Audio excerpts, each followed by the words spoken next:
threat to justice everywhere. Martin Luther King Jr., I'll say it again. Injustice anywhere is a threat to justice everywhere. And that's why it's so exciting to see that teachers unified, not just from the Kent School District, but also from Snohomish County, Skagit County, Pierce County, and every corner of Washington State are here to let school districts know that injustice anywhere is a threat to justice everywhere. And I have to tell you that heroes, champions, and leaders are not found behind podiums. They are not found in places where they are giving speeches to hundreds, sometimes thousands of people. They are found in the audiences. They are found in a place where they know when they take a stand, there's a chance that not everybody is coming to stand with them. When they know that they are sitting in a classroom in the front where they've been at school since 5 a.m. praying that they will be able to do the best, not just for the child in the first row, not just for the child with every resource imaginable, but also for that child that sits deep in the corner right row. Some know him as student 34. Some know her as student 35. Some know her as the student that never speaks. Some know her as the student that has had difficult life experiences that only that teacher knows about.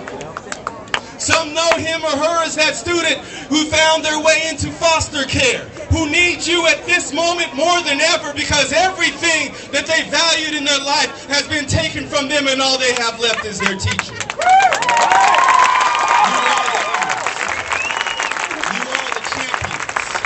You are actually what makes our democracy work, and I can say that because our classrooms are the first place in which we truly learn democracy. I'll say it again, our classrooms are the first place in which we truly learn democracy. It is one of the first places in which we learn that all people are of value. And I want to thank you, teachers. I want to thank every single last one of you, and I want to thank the students that stand up in support of the teachers, and the parents that stand up for the teachers too.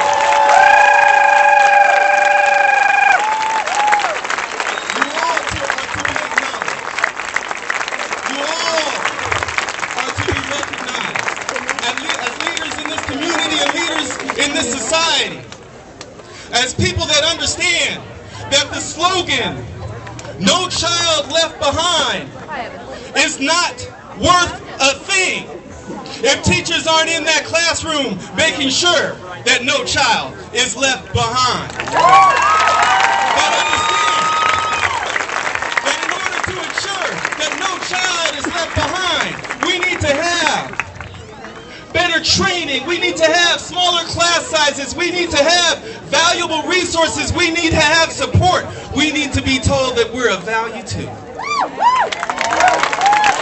I can't help but say, the Kent School District, even though we are at a point where there is a tentative agreement, I can't help but say, for whatever reason, during these negotiations, the Kent School District forgot to say that we value you.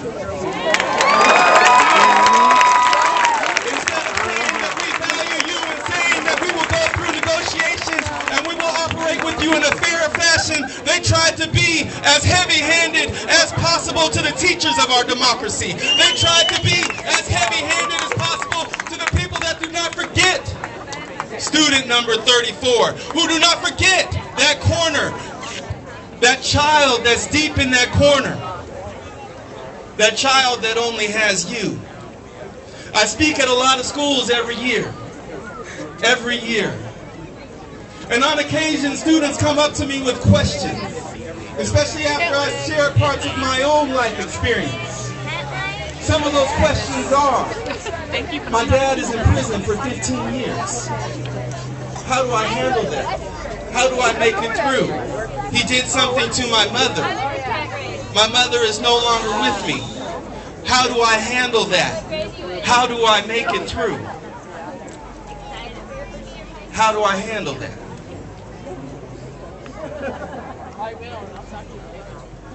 Teachers, take the time to handle that. And what we learn in class is not only arithmetic, science, English, arts, PE, but how to cope with difficult decisions. And I will tell you this, that teachers do an amazing job at so much more than teaching math, science, art, arithmetic, PE.